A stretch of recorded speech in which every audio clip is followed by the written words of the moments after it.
Saludos a todos, compañeros. Continuamos aquí con los temas correspondientes al curso que estamos tomando, que compete al quinto semestre de su bachillerato y que lleva por título Temas Selectos de Filosofía 1. Como ya habíamos visto, estábamos ya en una parte del curso donde estamos abordando la temática del hombre, del ser humano, y cómo la filosofía o las construcciones filosóficas han visto, han entendido al ser humano.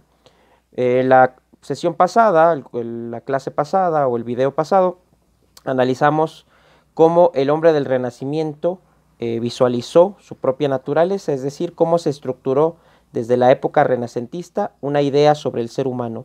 Vimos que tenía una idea muy espiritual del ser humano, muy elevada, muy confiada de sí mismo, de su propia naturaleza, con personajes como Da Vinci que ejercían múltiples actividades porque creían en la potencialidad del hombre, con personajes desde la filosofía como Giovanni Pico della Mirandola que exponía la dignidad del ser humano muy elevada o más bien cambiante, denotaba que podía ser tan bajo como un animal o tan elevado como un ángel.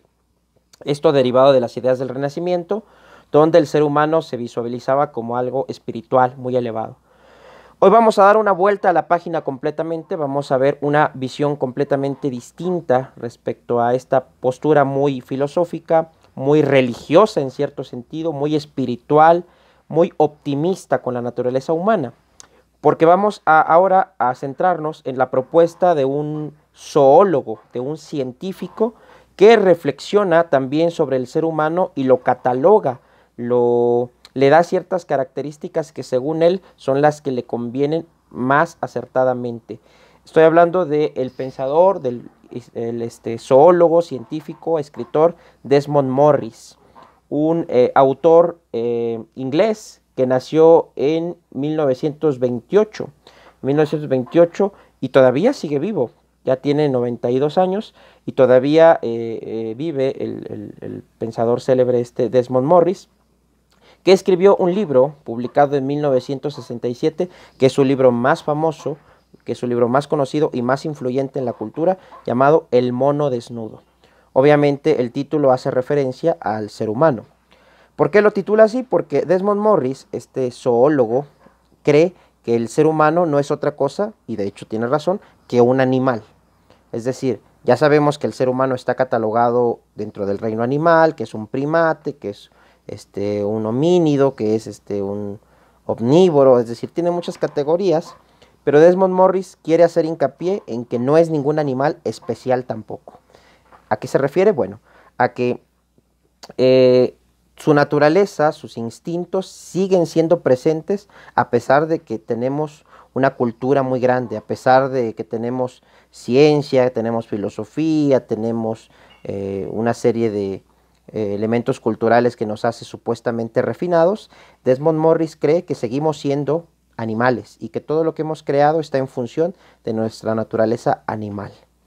Él como zoólogo cree que el ser humano debe ser estudiado así, como se estudian a las otras especies animales, de la misma manera en su entorno, encontrando cuáles son esos ejes, esos esquemas que tiene en su naturaleza. Por ejemplo, Desmond Morris cree que los antropólogos actualmente, o los estudiosos de la antropología, se equivocan cuando quieren estudiar y hallar vestigios del ser humano en sociedades alejadas, en sociedades muy distantes, en sociedades casi primitivas. Él cree que esos seres humanos equivocaron la verdadera forma de ser del hombre y que están atrofiados, que están como, ¿cómo decirlo?, estancados en una civilización previa a lo que tenemos actualmente. Cree que el verdadero ser humano o el verdadero ejemplo del ser humano es el ser humano civilizado, el ser humano que está en las ciudades, porque es el que se desenvuelve, el que crea, el que hace, el que está aprovechando también su potencial. Pero a su vez también se da cuenta que ese ser humano sigue respondiendo pues a su más primitiva necesidad. Entonces los antropólogos deberían de centrarse, según él, en el estudio de los seres humanos de las ciudades, de lo que somos nosotros y las ciudades más exitosas o de las ciudades más pobladas, porque ahí cree que se encuentra la verdadera naturaleza humana, no en lugares alejados, no en sociedades primitivas, no en aborígenes que, digamos, según él, no están como en la media del ser humano. Para él, eh, el ser humano más visible en su naturaleza es el que está en la ciudad. Y cree que todo lo que hemos hecho en realidad está en función de estas necesidades, de esta naturaleza. Nos narra en su libro del mono desnudo cómo desde el principio el ser humano se encontraba en los árboles, esa antecedente de nuestro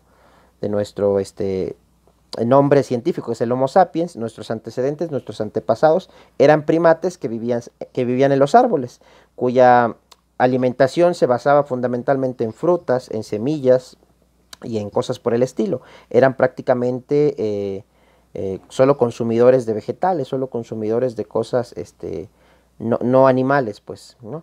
Entonces cree que en algún punto, cuando el ser humano, cuando este hombre previo o esta criatura previa al ser humano baja de los árboles, tiene que empezar a competir con otras criaturas, con otros depredadores, y ahí viene el momento de la evolución, cuando al tener que comer carne o al probar otras formas alimenticias, su cerebro empieza a cambiar, viene un proceso evolutivo y nosotros nos convertimos, o esos seres se empiezan a convertir paulatinamente con el paso de miles y de millones de años en lo que es actualmente el ser humano. Y cree que esas cosas que pasamos,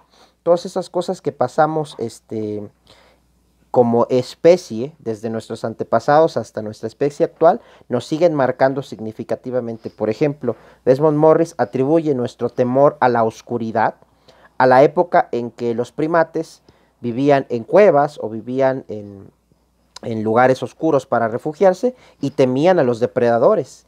Él cree que este tipo de problemas o de situaciones que tenemos nosotros los seres humanos, como el temor a lo desconocido en la oscuridad, se deben a esos antepasados o a esos miedos tan primigenios, tan antiguos que tenemos en nuestra genética, ya que esas criaturas anteriores a nosotros le temían a la oscuridad por estas razones, por esta situación que su vista no estaba acostumbrada, no estaba bien dada como el de otros animales para defenderse de depredadores en la noche. Entonces, un depredador grande como un tigre, como un león, como un oso, o las criaturas equivalentes en esa época, eran letales para una persona que estaba en la oscuridad, porque él no se podría defender y los otros animales tenían otras ventajas evolutivas.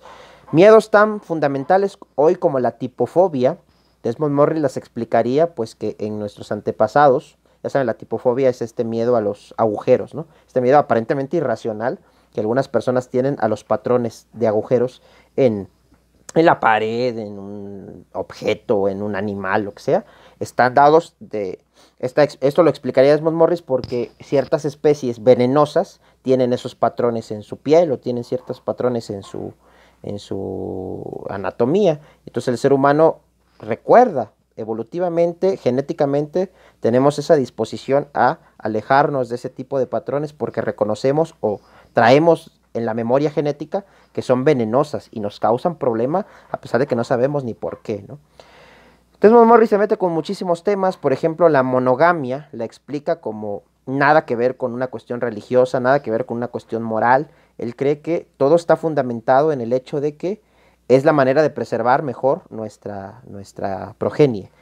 O sea, cuidar solo de una mujer, vaya, hablando desde la perspectiva del varón, cuidar solo de una mujer y de su descendencia es más fácil y más sencillo que cuidar de muchas otras, ¿no? De muchas otras descendencias. Entonces, así aseguramos nuestra genética y nuestra descendencia. Esto, insisto, es una postura que Desmond Morris así explica él. Él considera que esa es la explicación evolutiva de por qué la mayoría de las sociedades cayó en la monogamia.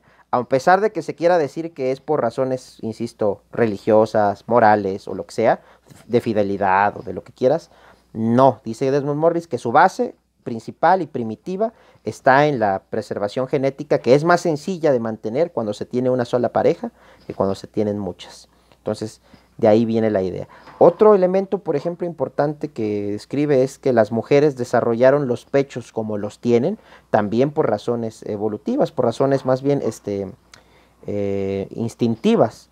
Es decir, él cree que las mujeres tienen esa forma en los pechos que son redondos e incluso un poco hasta antinaturales, si lo vemos con respecto a otras especies de hembras en la naturaleza, donde sus pechos son más bien puntiagudos o picudos con el fin de que la cría pueda mamar de ellos con mayor facilidad.